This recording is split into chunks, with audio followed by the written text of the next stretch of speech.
Por la relevancia de su cargo, el caso contra el expresidente Álvaro Uribe ha calado fuertemente en la opinión pública y como antecedente judicial. Esta semana, una instancia resolvió reanudar el juicio con la misma jueza a la que la defensa había recusado por considerar que no estaba siendo imparcial, por lo que desde este mismo viernes se retoma la audiencia. En simultánea, otros dos casos también avanzaron, contra el actual ministro del Interior Armando Benedetti por su presunta relación con la intervención indebida en contratos del Fondo Financiero de Proyectos de Desarrollo FONADE, así como el caso Nicolás Petro, hijo del presidente, por los movimientos que hizo durante la campaña presidencial. Hoy es viernes 28 de marzo. Mi nombre es Carlos Solano y este es el café de hoy de El Tiempo.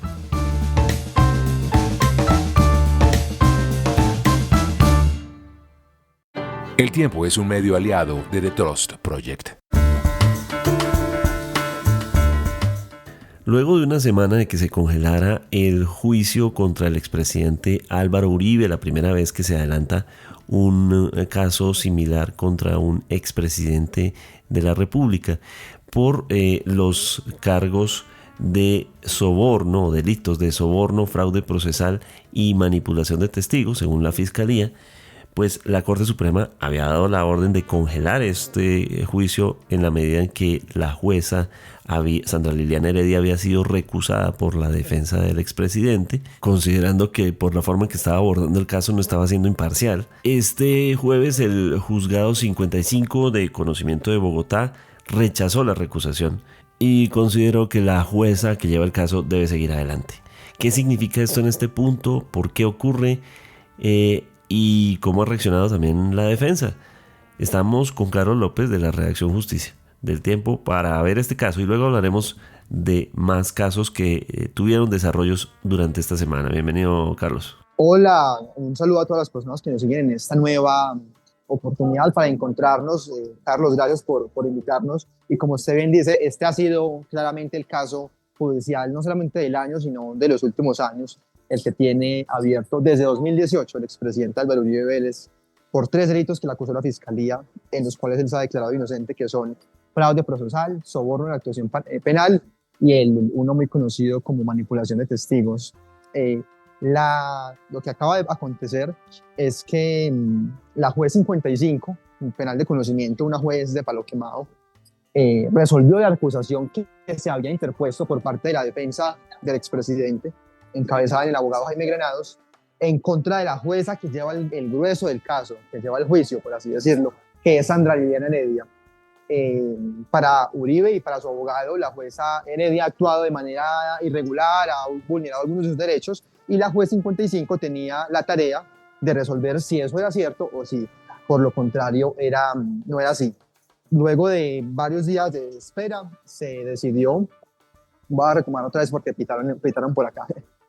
Luego de varios días de espera, se decidió que la juez Heredia será quien continúe al frente de este juicio, porque a criterio de su homóloga, la jueza 55, nunca se han vulnerado los derechos del expresidente Álvaro Uribe en este juicio que ya completa varias semanas. Por ende, ella ya va a continuar y va a seguir al frente, tal como lo ha venido haciendo desde mayo del año pasado, cuando llegó a su despacho el caso.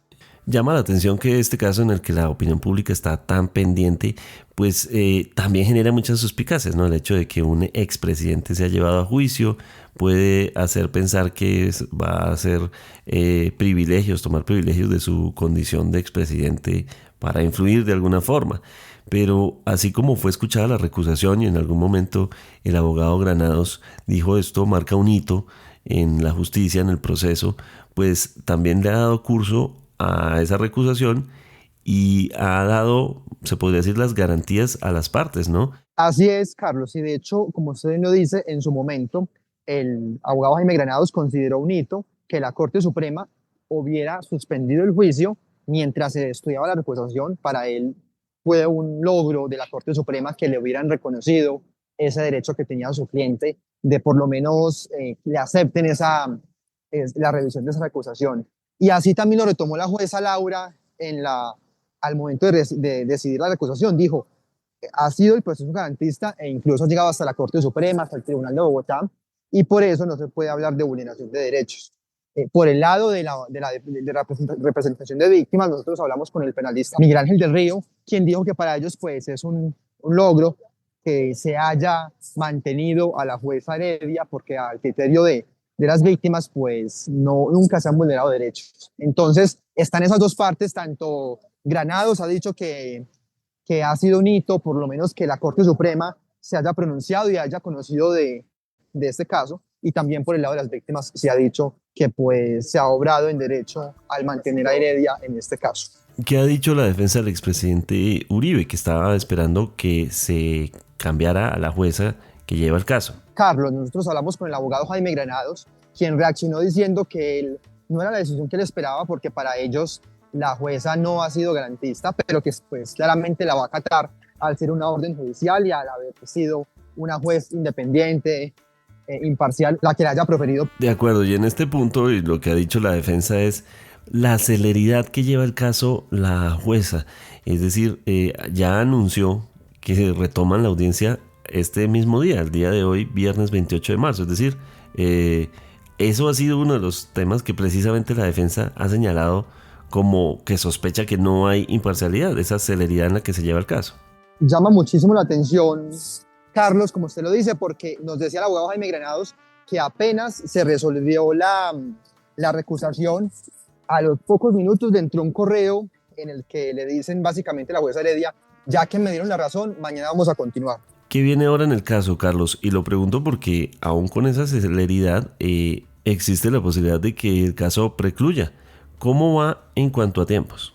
Las víctimas han dicho que si se llega al 8 de octubre, que es como la etapa en la que se precluiría este caso, y para quienes nos están escuchando, precluir es que se cerraría la investigación, o sea, no se alcanzaría a proferir una decisión si es culpable o no Álvaro Uribe de estos 3 delitos, sino que ya se acabaría la acción penal, es como hablan los términos de los abogados, es el 8 de octubre de 2025, es decir, estamos a unos cuantos meses. ¿Y por qué esa fecha? Porque el 8 de octubre de 2020 fue cuando escucharon en la Corte Suprema en indagatoria al expresidente. Entonces, desde el 8 de octubre de 2020, hay unos términos que conocen de ellos mejor los abogados, al 8 de octubre de 2025 se cumplen 5 años, perdón, fue el 8 de octubre de 2019. Entonces, pasan esos 6 años y precluye el caso.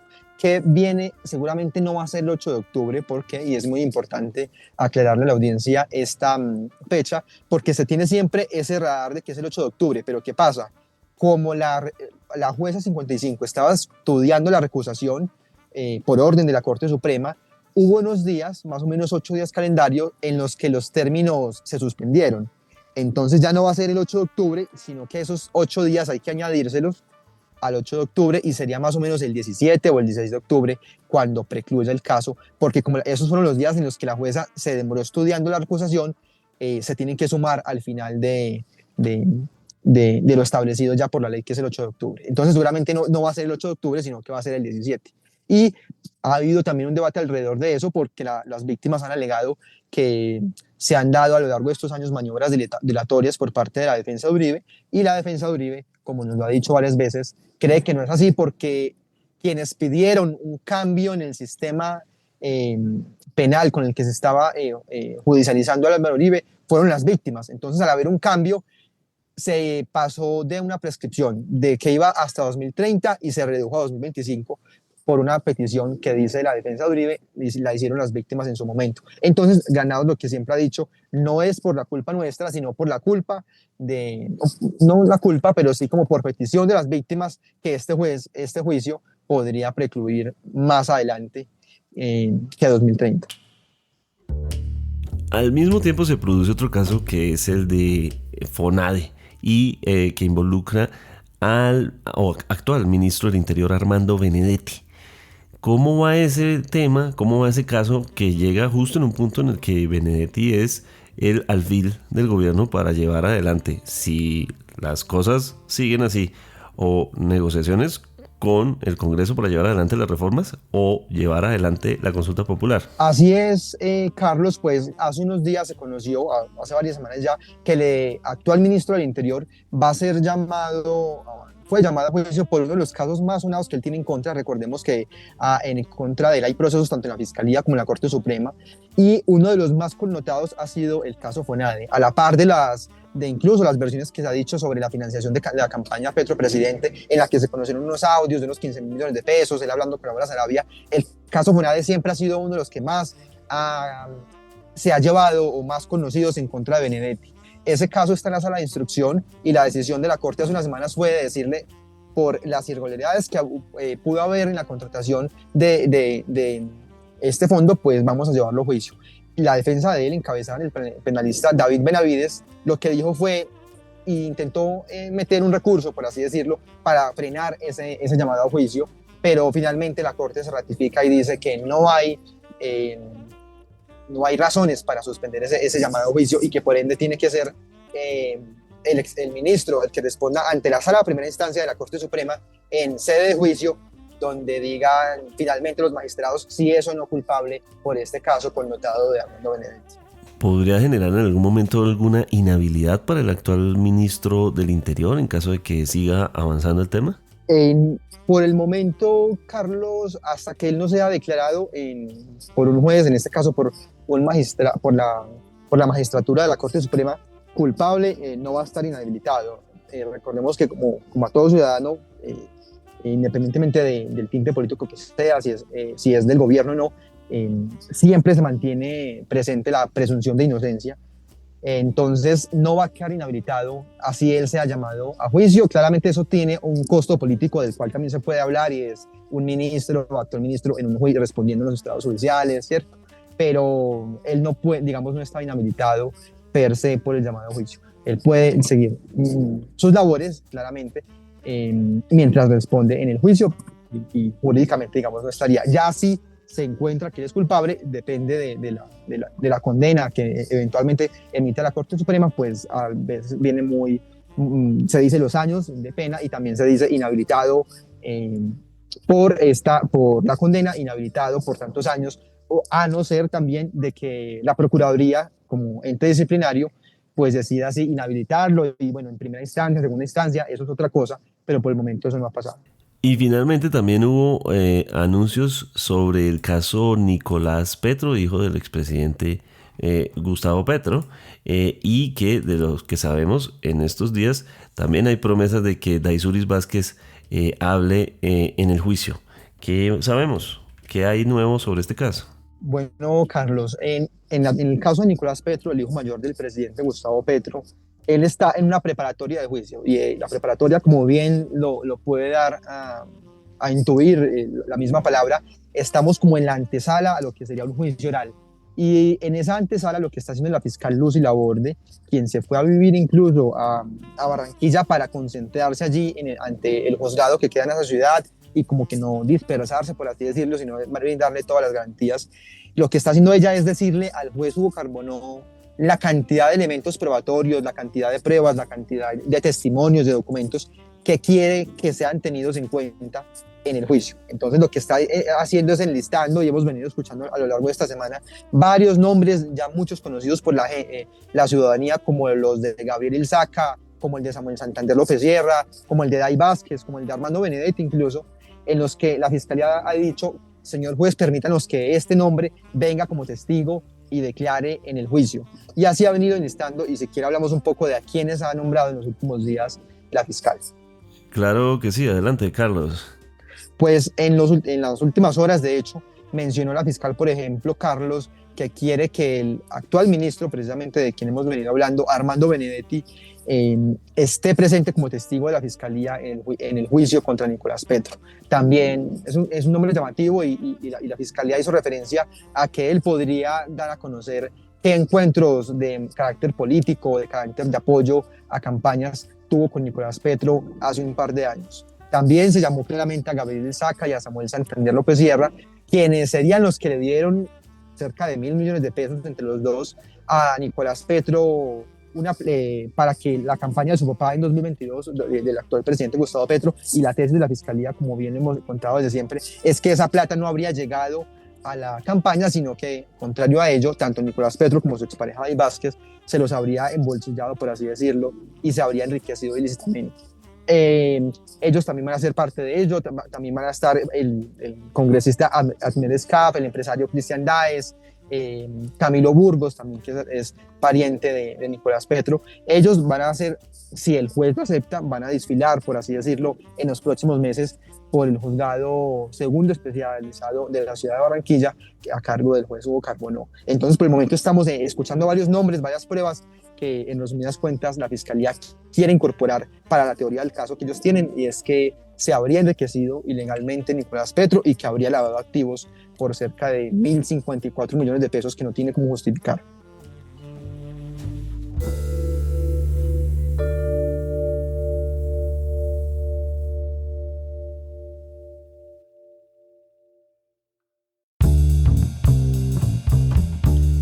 Gracias por acompañarnos en el café de hoy. Suscríbase en todas las plataformas de podcast y en el canal de YouTube de El Tiempo. Nos encuentran también en Instagram y en X como @podcasteltiempo. Además, si quieres recibir a través de WhatsApp la notificación de cada nuevo episodio, siga el enlace que se encuentra en la descripción o envíenos un mensaje con la palabra suscripción al teléfono 320-300-5327 y haga parte de la comunidad del café de hoy. Mi nombre es Carlos Solano. Nos volvemos a escuchar el próximo lunes. Podcast El Tiempo.